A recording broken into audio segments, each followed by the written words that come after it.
Hello guys, this is Sham from BreVITy, and today let's look at a very common and interesting problem called the container with most water.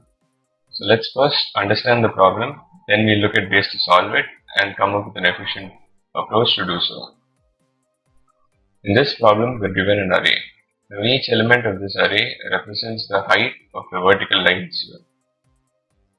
So in order to form a container, we select two such lines and we measure the area between them. So because that's the amount of water to fill in it.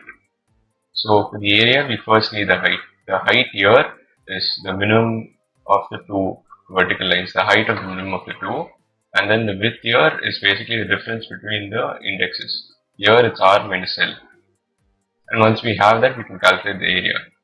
So for this case, it's 5, which is the minimum height, and the width here is 4 minus 1, 3. So that's an area of 15.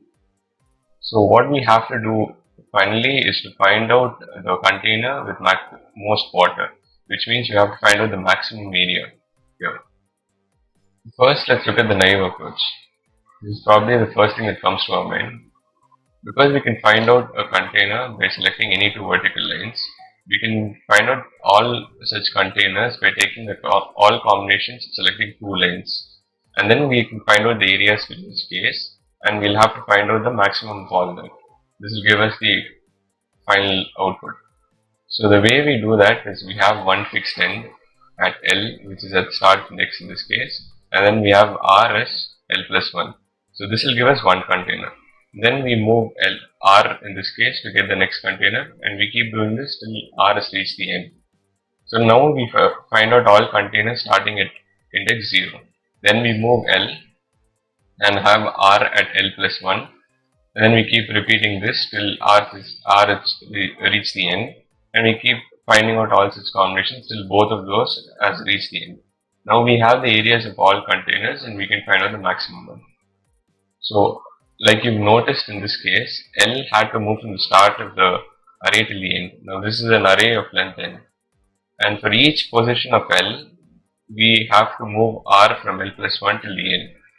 So that's approximately a n square algorithm. So that's the time complexity in this case, and that's pretty efficient.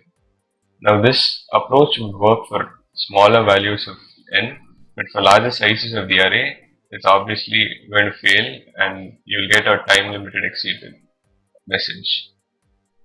So obviously we need a better approach here, and one such approach is the 2-point approach. So what we do in this is we have one pointer at the start of the array and the other pointer at the end. And now we have one container and we can find out the area. And we also have a variable here called max area, which will keep track of the maximum area. So what we do in this approach is we move those pointers towards each other. Now we can move the left or right one. So we look at the vertical line which has minimum height, and then we move it forward. So let's first find out the area for this case. That's the minimum height here, 1, and the width here is 8 minus 0, 8. So we get an area of 8, and because our maximum area is 0, we update it to 8. So once we've done with this, we move L forward. The reason we do this is because the area of this container here is low because of this one, the minimum height here, because of this vertical line. Now we move this and not this one because upon moving this, we hope that we get a better left end, and thereby we'll get a better height and a better area. So in this case, once we move this forward, we get a minimum height. Now these two is 7, and the width in this case is also 7, 8 minus 1. So the area is 49. So we get a better area and we update our maximum area. So once this is done, following the same approach, we move right forward in this case because that is representing the vertical line with lesser height.